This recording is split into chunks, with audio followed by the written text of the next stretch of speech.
నమస్కారం city news సమాహారానికి స్వాగతం. నా పేరు విశ్వనాథ్. తిరుమల తిరుపతి దేవస్థానం హిందూ ధర్మ ప్రచార మండలి ఆధ్వర్యంలో ధార్మిక సంబంధమైన పరీక్షను సుల్తానాబాద్ లోని బాయ్స్ హై స్కూల్లో నిర్వహించారు. తిరుమల తిరుపతి దేవస్థాన ప్రతినిధి జగన్మోహన్ తెలిపారు. తిరుమల తిరుపతి దేవస్థానం హిందూ ధర్మ ప్రచార మండలి నుండి ధార్మిక సంబంధమైన పరీక్ష నిర్వహించడానికి తిరుమల తిరుపతి దేవస్థానం నుంచి మనకు పరీక్ష పత్రాలు వచ్చాయి. ఆ పరీక్ష నిర్వహించి ఇక్కడ ధార్మిక పరీక్ష యొక్క ముఖ్య ఉద్దేశం ఏంటంటే మన సమాజంలో మన ధర్మము, మన సంస్కృతి, మన ఆచార వ్యవహారాల గురించి అన్నీ ఉంటాయి. అదేవిధంగా మన హిందూ ధర్మము మన సమాజంలో కొంత పెడత్రోవబడుతున్న సందర్భంగా ఈ కార్యక్రమాలు నిర్వహించడం జరుగుతూ ఉన్నది. తెలంగాణ బిల్లును పార్లమెంటులో ప్రవేశపెడితే రాజకీయ సన్యాసం తీసుకుంటామన్న ముఖ్యమంత్రి ఆ మాటకు కట్టుబడి ఉండాలన్నారు ఎమ్మెల్సీ భానుప్రసాదరావు. నిరంకుశత్వ పోకడలు కలిగిన సీఎం కిరణ్ రాజకీయాల్లో పనికిరాదన్నారు. సుల్తానాబాద్లో మీట్ ది ప్రెస్లో ఆయన మాట్లాడారు. అంతకు ముందు ఆయన వర్గీయులు ఘన స్వాగతం పలికారు.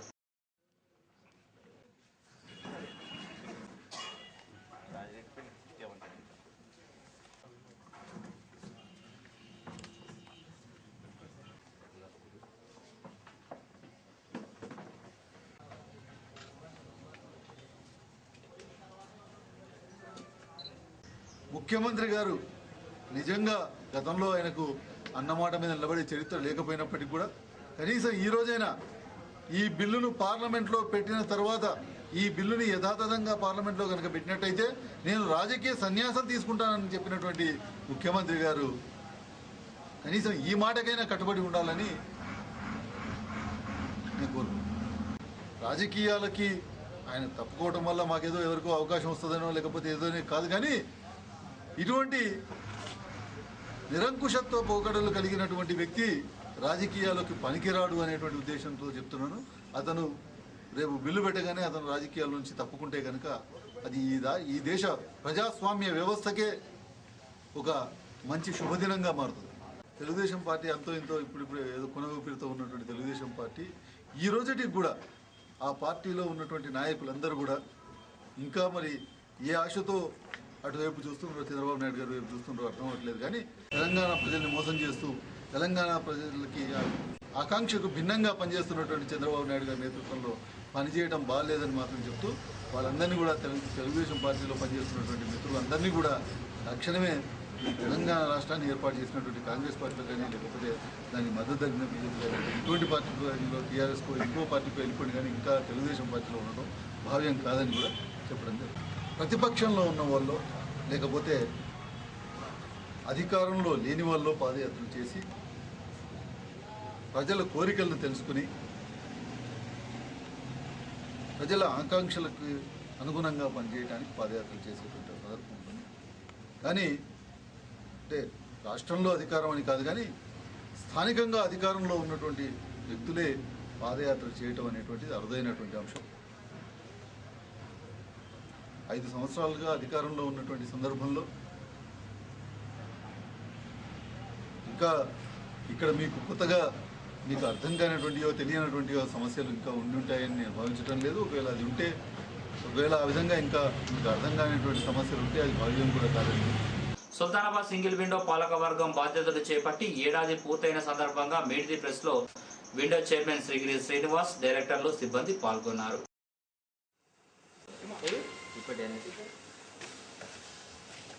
ये प्याडी प्रొక్యూర్మెంట్ 500 రూపాయలు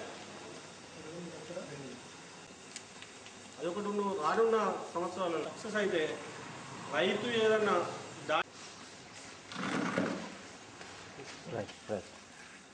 మొత్తం మా సొసైటీ గాను లోన్స్ అంటే ఎల్టీ లోన్స్, క్రాప్ లోన్స్ కింద 7,49,000 రూపాయల ప్రాఫిట్ సొసైటీకి నెట్ ప్రాఫిట్ రావడం జరిగింది. ప్యాడీ ప్రొక్యూర్మెంట్ కింద 10 లక్షల రూపాయలు, పిట్టి ట్రేడర్స్ కింద 2,24,000 రూపాయలు, గోల్డ్ లోన్ కింద 2,34,765 రూపాయలు, ఫేర్వెల్ షాప్ నిర్వహణలో సొసైటీకి లాభం 45,000 రూపాయలు, ఫెర్టిలైజర్స్ షాప్ యందు 69,813 రూపాయలు రావడం జరిగింది. టోటల్ సొసైటీ ప్రాఫిట్ 23,27,997 రూపాయలకు గాను 9,30,30,273 రూపాయల ఎక్స్పెండిచర్ అయింది. ఈ సంవత్సరం గాను సొసైటీ 13,97,000 రూపాయల లాభంతో ఉందని తెలియజేస్తూ రానున్న సంవత్సరంలో షట్టర్లు నిర్మాణం చేయాలని మరియు రైస్ డిపో నిర్వహించాలని మొదలగు బిజినెస్ తోటి మేము ముందుకు పోవాలని తెలియజేస్తా ఉన్నాం.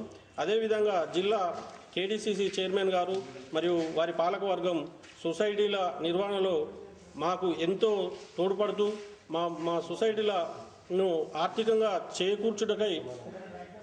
అభివృద్ధి చేకూర్చుటకై వాళ్ళు అనేక విధాలుగా మాకు సహకరిస్తున్నందుకు వారికి మేము కృతజ్ఞతలు తెలియజేస్తాము. రానున్న ఎన్నికల్లో కాంగ్రెస్ పార్టీ అధిష్టానం ఆదేశిస్తేనే ఎమ్మెల్యేగా పోటీ చేస్తా, లేకపోతే లేదన్నారు కరీంనగర్ ఎమ్మెల్సీ తానిపర్తి భానుప్రసాదరావు. సుల్తానాబాద్ మండలం రేగడి మద్దికుంటలో పలు అభివృద్ధి కార్యక్రమాల్లో ఎమ్మెల్సీ పాల్గొన్నారు. అంతకు ముందు ఎమ్మెల్సీకి మహిళలు మంగళ హారతులతో డప్పు చప్పులతో ఘన స్వాగతం పలికారు. 50 మంది వివిధ పార్టీల నుండి కాంగ్రెస్ పార్టీలో ఎమ్మెల్సీ సమక్షంలో చేరారు.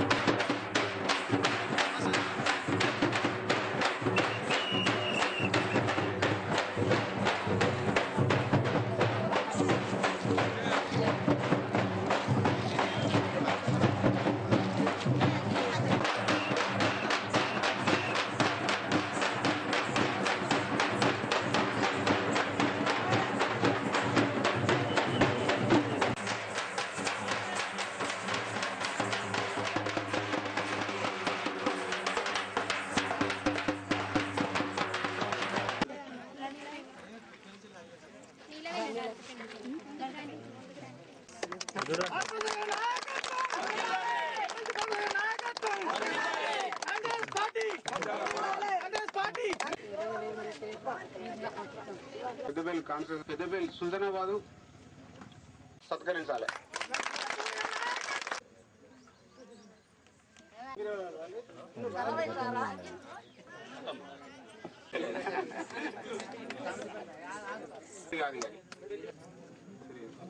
మధ్యకుంట ఎమ్మెల్సీ భానుప్రసాదరావు గారికి, గారికి, అలాగే ఇక్కడి స్థానిక నేను నా మంచితనమా లేకు ఇంతవరకు పెద్దపల్లి నియోజకవర్గంలో చూడనటువంటి ఎన్నికల్లో ఏ ప్రభుత్వం వచ్చినా తెలంగాణ రాష్ట్రంలో కూడా ఈరోజు కాంగ్రెస్ పార్టీలో భానుప్రసాద్ గారి నాయకత్వంలో చేద్దాం.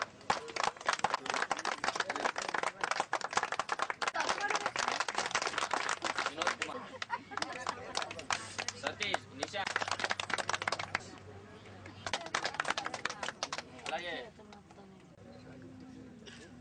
మల్లర్ల శ్రీ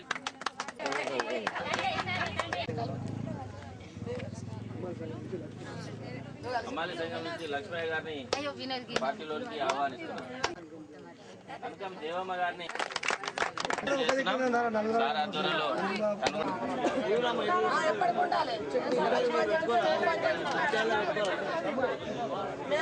రానున్న ఎన్నికల్లో కాంగ్రెస్ పార్టీ ఆదేశిస్తే పోటీ చేస్తాను, లేకపోతే లేదు, అది వేరే విషయం.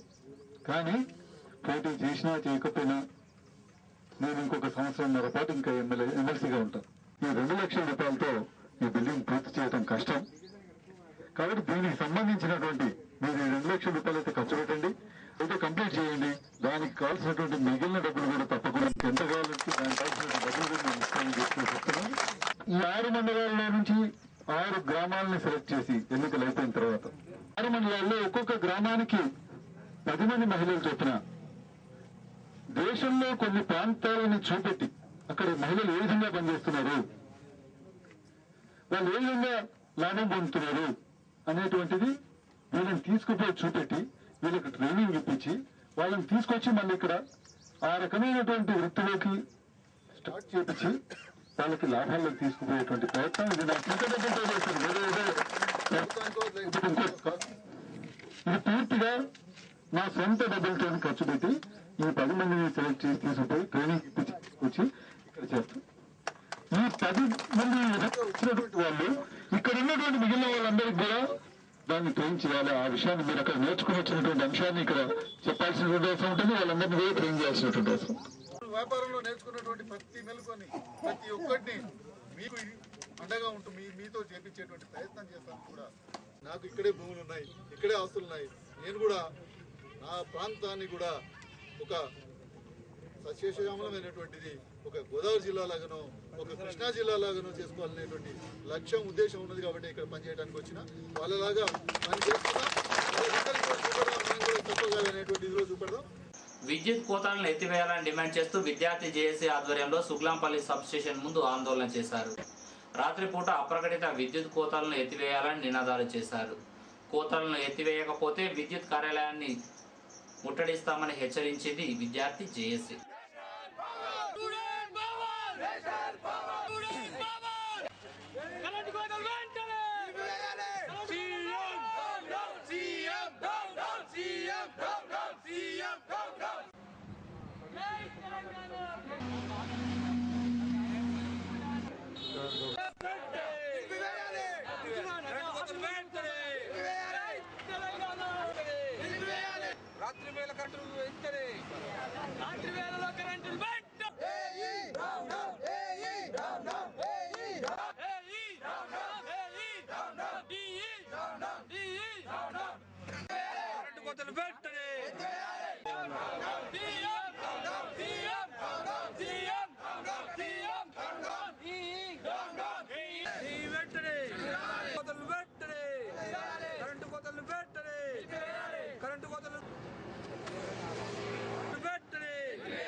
ఎండాకాలంలో రాకముందే కూడా కరెంటు మన నిల్వ ఉన్న సామర్థ్యం కరెంటు ఇవ్వడానికి కూడా నిరంతరంగా 24 గంటలు కరెంటు ఇవ్వడానికి సామర్థ్యం ఉన్నా కూడా ఈరోజు కరెంటు ఉంచుకొని కూడా ఈరోజు సీమాంధ్ర ప్రభుత్వం అనేది కాంగ్రెస్ ప్రభుత్వం కావాలని తెలంగాణకు విద్యుత్ కోతలు విధించడం జరుగుతూ ఉంది. మరి ఎండాకాలం అనేది రాకముందు కూడా ఈరోజు రోజుకు మినిమం 10 గంటల కరెంటు ఈరోజు విద్యుత్ కోత నిర్వహించడం జరుగుతూ ఉంది. మరి ఈ సుల్తానాబాద్ మండలం కానివ్వండి విద్యుత్ కోత అనేది కూడా ఏలాపేలా దానికి ఒక సమయం లేకుండా వేలాపాల సమయం లేకుండా కూడా ఈరోజు విద్యుత్ కోత సుల్తానాబాద్ మండలంలో విధించడం జరుగుతుంది. దీంతో మరి ప్రజలు తీవ్ర ఇబ్బందులకు గురికావడం జరుగుతూ ఉంది. రాత్రిపూట సమయం లేకుండా అర్ధరాత్రి 2 గంటల 3 గంటల ప్రాంతంలో ఈరోజు కరెంటు కట్ చేయడం వల్ల మరి చలికాలంలో దోమలతో కానివ్వండి మరి చిన్నపిల్లలు ఇతర కూడా చాలా ఇబ్బంది గురి కావడం జరుగుతూ ఉంది. 9 గంటల ఉచిత విద్యుత్ అందిస్తామని చెప్పి కనీసం రైతులకు 5 గంటలకు ఉచిత విద్యుత్ కూడా అందించని దీనస్థితిలో కాంగ్రెస్ ప్రభుత్వం ఉందని చెప్తా ఉన్నాం. మరి కాంగ్రెస్ నాయకులకు మా ప్రభుత్వం పేద ప్రభుత్వం చెప్పుకునే అర్హత లేదని చెప్పి ఈ సందర్భంగా మేము తెలియజేస్తా ఉన్నాం. విధంగా మీరు అర్ధరాత్రి సమయంలో విద్యుత్ కోత విధించద్దు అని చెప్పి ఈ సందర్భంగా విజ్ఞప్తి చేస్తాము.